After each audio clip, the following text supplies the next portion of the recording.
This car is now mine and my girlfriend's.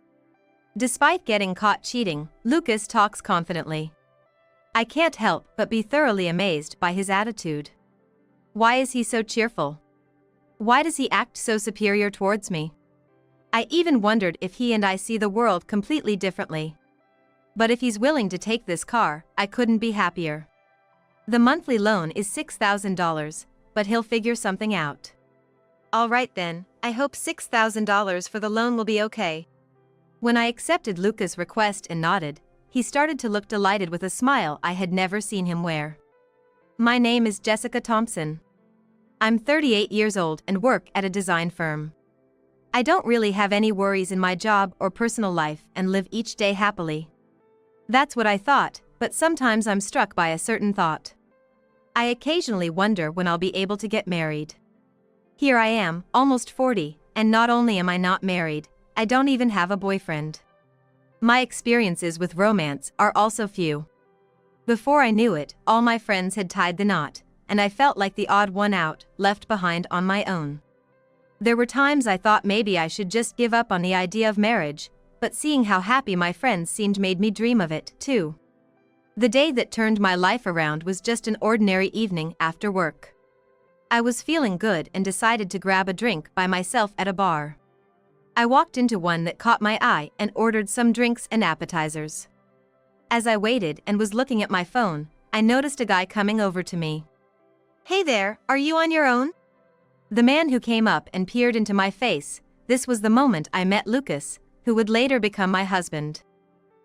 Yes, I'm by myself." "Really? Then let's have a drink together. How about it?" Lucas didn't wait for my reply, he just sat down and started tilting his glass. "Hey. Come on, it'll be fun. Just for a little while." I figured a little while couldn't hurt, so I let Lucas join me. But I really wasn't in the mood to talk to anyone that day. When I looked down, Lucas started talking on his own. Eventually, I got swept up in the conversation, and we exchanged numbers before parting ways. I thought that would be the end of our interaction, but 2 months after our first meeting, Lucas and I began seeing each other often. During our exchanges, I found myself gradually drawn to Lucas. Talking to him, my feelings would gradually become serene. I honestly wanted to talk more. When he said he wanted to see me, I felt genuinely happy. I never expected to develop such emotions, and I can't help but be surprised. 6 months after we first met, Lucas and I became a couple. 3 years of dating later, we got married. I never imagined I could get married, and when Lucas proposed, it felt like a dream. But I realized after it all ended that this was the pinnacle of happiness. After marriage, Lucas changed drastically. He became so different it made me wonder if his personality during our dating period was just a facade. It was probably about a month after we started living together. Suddenly, Lucas became distant. Whether he would be late coming home, or what he wanted for dinner. I tried to start various conversations, but all I got from Lucas were indifferent responses like, "Yeah, uh-huh." "Hey, what's been going on with you lately? You seem down." "Just leave me alone. It's none of your business, okay?" I wonder if he's come to dislike me. Watching Lucas' attitude worsen day by day, my anxiety grew. Yet, I was still happy that he came home. He would still eat the dinner I made, and we still shared a bedroom. Somewhere in my mind, I believed he still had feelings for me. His current indifference and harsh demeanor could just be because he's tired. I had those feelings. However, a month into our misaligned lives, Lucas started coming home late more often, citing overtime and drinks out, and I found myself spending many nights alone at home. During the day, I'm not alone because of work, but coming home to an empty house is indescribably empty. Just me again tonight. Then a message from Lucas popped up. It was him saying he had to work late again tonight. I appreciate that he still sends messages, but I can't help but worry about the increase in overtime and nights out since we got married. Maybe I did something wrong. Could it be that he's disillusioned and deliberately not coming home? I received a message from Lucas and placed my shopping bags down gently. Before I knew it, Lucas had stopped coming home every day. The slightly pricier rental we got for our new life together. Since Lucas stopped coming home, it has become a place where I spend time alone in loneliness. We were supposed to be married, so why has it come to this? As I thought about Lucas, I continued to eat my dinner alone. When Lucas did occasionally come home, he was always in a bad mood. "You'll eat dinner, right? I'm going to make it now." As usual, I prepared dinner and served it to Lucas. But after one bite of the side dish, he stopped eating. "What's wrong? Not hungry? I've been meaning to say this, but the food you make is really awful." I was frozen by his words, something I had never heard before. Until now, he had always said my cooking was delicious and had seconds. There were even times on our anniversaries when he said he preferred my home cooking over going to a fancy restaurant or inn. And yet, why suddenly? I'm sorry. I didn't know it was bad. I'll take it away." "Don't touch me!" Lucas glared at me sharply and started eating again. But he never looked pleased with the taste, always frowning. He started to complain about the cleaning and laundry I did as well. If the coffee cups weren't aligned perfectly or if a picture on the wall was tilted. Even a single hair on the floor would result in a complaint. Considering I work too, a few oversights should be understandable. I even began to wonder if it's normal for someone to fuss over such small details. Of course, I've repeatedly mentioned that I can't manage housework perfectly because of my job. However, Lucas was utterly uncompromising. It always ended with him yelling, "You just need to be quiet and do what I say." The stress just kept building up every time I interacted with Lucas.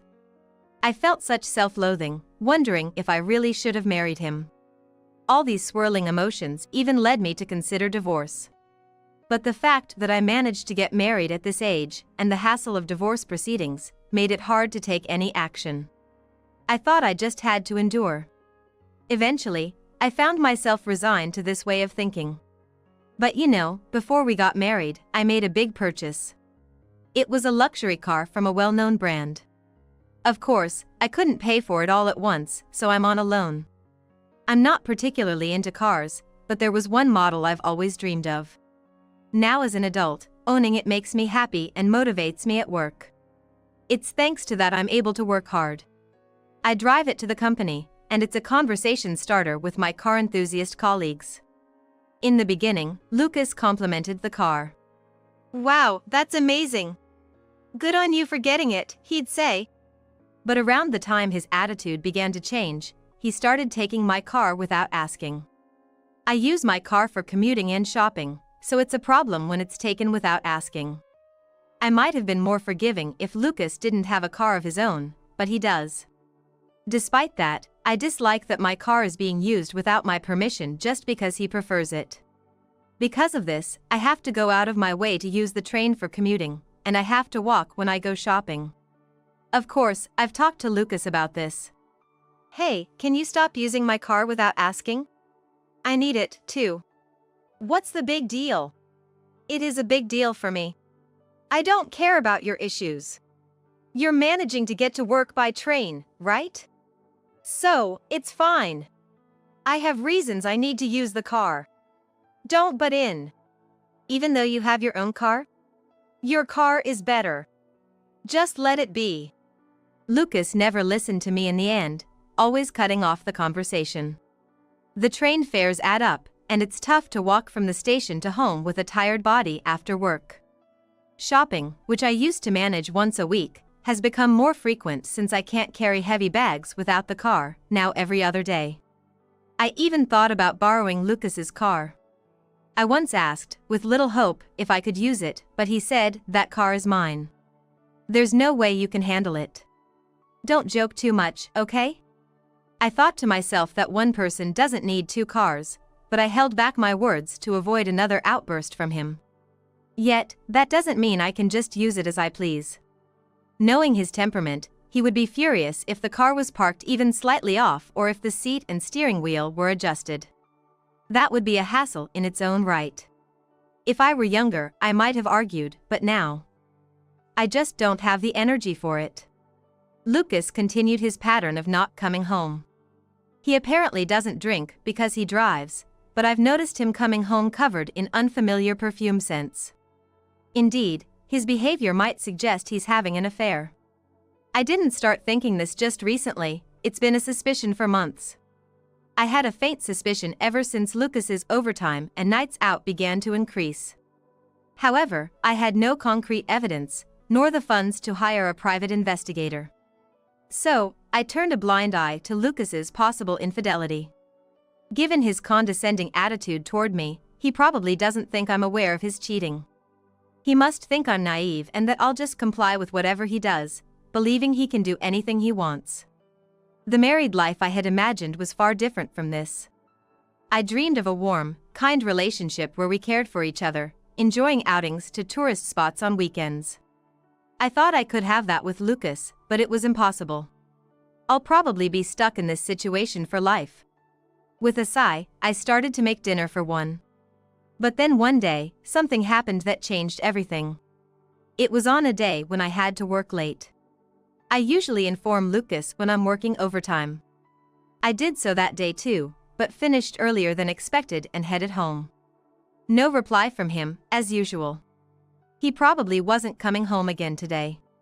As I trudged toward my house, I noticed something different. My car was there.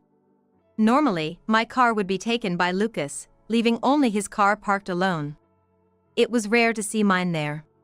With that thought in mind, I was about to enter the house. But then I saw it. The car was slightly shaking. Perhaps I should have just gone inside the house, but curiosity got the better of me, and I approached the car. I could hear voices from inside. Lucas's voice and a woman's. I edged closer to the car to make sure I could hear the conversation. "Do you love me, Claire?" "Yes, I do." The woman's name seemed to be Claire. As I listened, I heard the kind of conversation I had suspected but wished not to hear. "I really want to get a divorce already. I want to marry you, Claire. I'm so happy. How have things been with your wife lately?" "We don't talk at all. I don't want to. I keep thinking, why did I even marry her? I'm always with you, Claire, so there's no way we could have a proper conversation, right?" "That makes sense." I realized I was being mocked. A sharp pain in my chest and an indescribable feeling overcame me. I didn't want to hear any more. I quietly stood up to go inside the house. But at that moment, my bag accidentally hit the car. I knew it was bad, but it was too late. Lucas poked his head out from the driver's seat and looked right at me. "Hey! You! Why are you here?" Well, Did your wife hear that? Oh, this is the worst." Lucas got out of the car and started to confront me. "You said you were working late today, right? Why are you back this early? When you say overtime, it's usually much later, isn't it? Did you lie to me?" "I didn't lie. It really was overtime. But that aside, when I tell you I'm working late, is this what you usually do?" I thought Lucas would falter at my accusation, but having been seen with Claire, it seemed he had nothing left to lose. "Yeah. So what if I am? Is there a problem?" "Problem?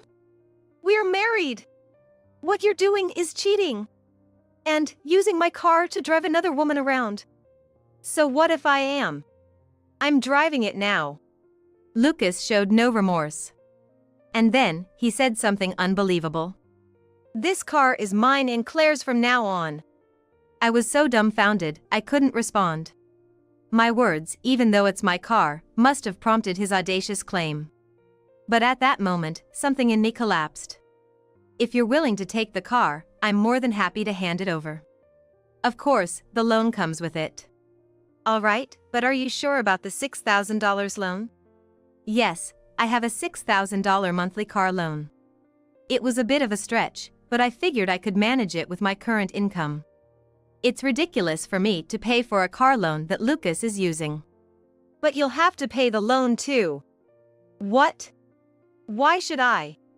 You keep paying it. Why don't you want to pay? Can't you? With your own car and rent, You might not be able to afford it, can you? My taunting seemed to enrage Lucas even more. What do you mean I can't pay it? Fine, I'll pay it. He must be assuming it's an amount I can afford. Later on, I transferred the loan and ownership of the car to Lucas. When the paperwork was being done, he didn't seem shocked at all by the details of the loan.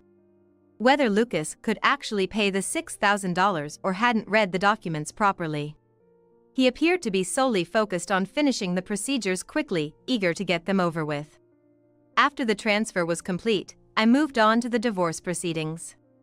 This time, due to the infidelity, I hired a lawyer and went for a settlement divorce. I submitted the dashcam footage from the day I discovered the affair to the lawyer and filed for divorce and alimony.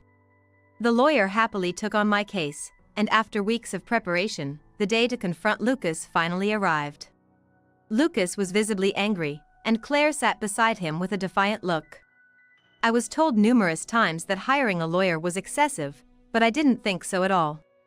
As we proceeded, I found out how Lucas and Claire met and who she really was. Apparently, Claire is the daughter of an executive at the company where Lucas works. Claire also worked in the same company and department as Lucas, and they were acquainted. Of course, Lucas knew she was the executive's daughter when he pursued her. Lucas was in the wrong for initiating, but Claire was also to blame for engaging with him, knowing he was married. I demanded a divorce and alimony from Lucas, and alimony from Claire. Lucas, perhaps out of stubbornness, exclaimed, "Alimony. Divorce. Do whatever you like. I'll pay whatever alimony you want." However, Claire was adamant about not wanting to pay anything. Why should I pay? It was Lucas who approached me first. But you knew he was married and still entered into a relationship with Lucas, right? Then you have to pay. Absolutely not. Are you okay with your parents and company finding out about this? I can send a letter of demand, you know? What? A letter of demand? Do whatever you want. Claire might think I'm bluffing. Well, if she says to do whatever I want, I will take her at her word. I'll send the letter without hesitation. Since Lucas and I both wanted a divorce, it was finalized that day. Lucas agreed to pay alimony, so we proceeded with the dissolution.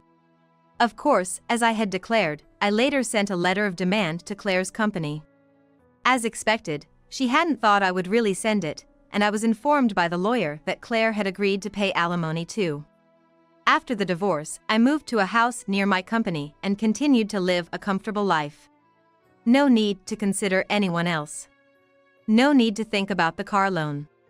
What a wonderful life this is. If I hadn't gotten married, could I have continued living like this? I sometimes wonder that and honestly feel a twinge of regret. Maybe because I can afford a more comfortable lifestyle, my colleagues have been telling me I look healthier.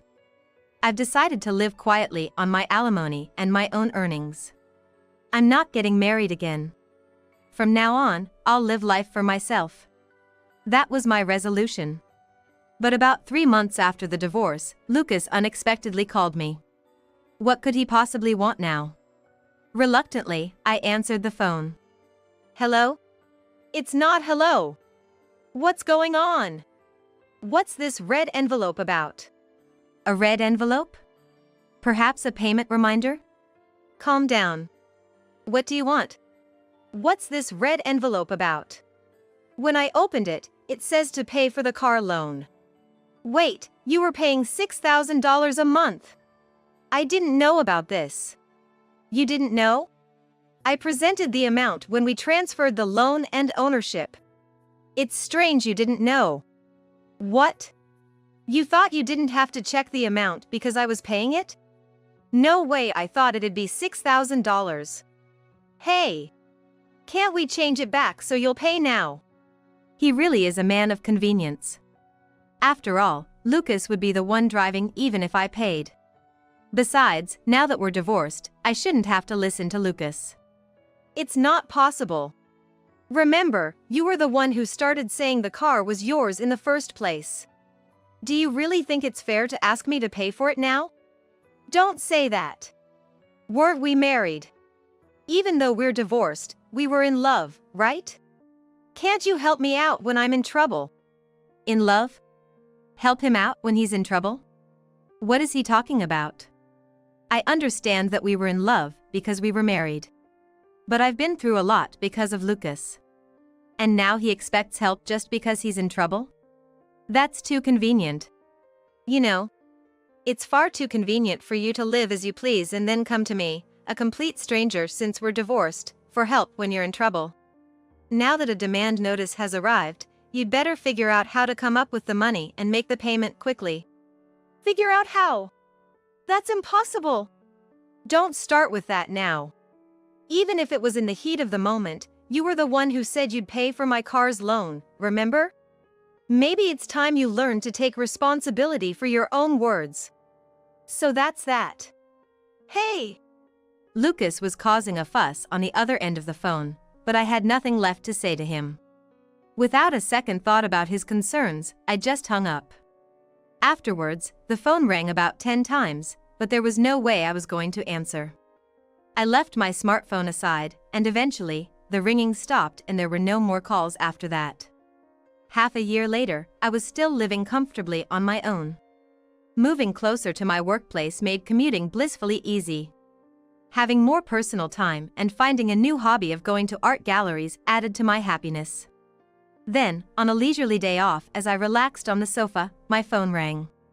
Looking at the caller ID, I saw Lucas's name. Why was he calling again? Hesitantly, I answered the phone to hear him start speaking in a tone that belied his previous bravado. Jessica. It's me. Lucas. What's wrong? It may seem like he's in a weakened state, but I can't afford to indulge him. I inquired about the matter with a tone that kept him at a distance. Alimony. I just can't pay it anymore. Please, give me a break. Excuse me? Give you a break? His choice of words irked me, but I was curious to hear what had happened. Apparently, he had been putting on a front, but after our divorce, he had to leave his job. The reason was an affair with Claire, a board member's daughter. It appears he was encouraged to resign voluntarily for disrupting the company's order. And now, Claire had dumped him too. He struggled to find a new job, barely getting by with temp work and part-time gigs. However, that kind of life did not last long. Now it seems he has sold both cars, moved out of the rental, and returned to his parents' home. With this, life should become a bit easier for him. But a few weeks after returning home, his mother's health deteriorated, and she needed care. Due to his father's old age, it seems that Shudo has no choice but to take care of his mother while also being chased by the demands of his job. And just because he sold the cars, it didn't mean he was free from car payments. The luxury car loan and the alimony to me. Lucas himself seemed quite overwhelmed. Please, I'm begging you. Look, if it'll help, I'm even willing to get back together, all right? Wouldn't that make things easier for you too? What do you say? Where would I possibly find ease in that? Without much thought, it was clear that getting back with Lucas now would mean taking on the burden of his parents' care, the car loan payments, and other living expenses. He'd likely quit his job and leave all the household responsibilities to me. You just want to dump all the housework on me and quit your job, I suppose. Living together was tough enough as it was. No one would willingly jump into an even more difficult situation. I've said something like this before, but you really only think about yourself, don't you? You're probably thinking of reconciling with me, moving back into the house, and having fun yourself, right? It's not like that. Even if you say it's not like that, I can't believe you. Do you have any idea how much hardship you've caused me? Taking care of your parents might be tough, but getting forced out of your job? Being dumped by your girlfriend? All of that wouldn't have happened if you hadn't cheated, right? Lucas fell silent. However, I kept pressing him further. I really wonder why I ever married someone like you. If I could meet my younger self, I'd be furious. I'd tell her, no matter what, do not marry Lucas, it won't make you happy. And the fact that you're still talking about getting back together now, it's kind of crazy. If you were really sorry, you wouldn't say things like that. So, just so you know, you'll be paying that alimony on time. Please, I'm begging you. It must be humiliating to beg someone you once looked down upon, isn't it? No matter how much you plead, I will not listen to your requests. So, do not contact me ever again. Hey! Jessica! I hung up the phone right after that. Following this, Lucas seemed to have given up, as he stopped contacting me altogether. No more calls, no emails. His desperation was clear in that last call, but the condescension in his tone made me think he still doesn't see his own faults, wondering why such misfortune has befallen him. Well, the alimony has continued to be deposited, so I guess he's managing somehow. Half a year after Lucas's last attempt to reach out, I continue to live my life comfortably on my own. I've continued with my newly found hobby of visiting art museums. As a result, my room is overflowing with art books and postcards purchased from the gift shops. Lately, I've been wanting to visit art museums abroad. There's a lot I think about when it comes to married life, and honestly, even if I were reborn, I doubt I'd want to get married. There's not a single thing about marriage that I think is good. Right now, I'm just grateful for this environment where I can comfortably live on my own.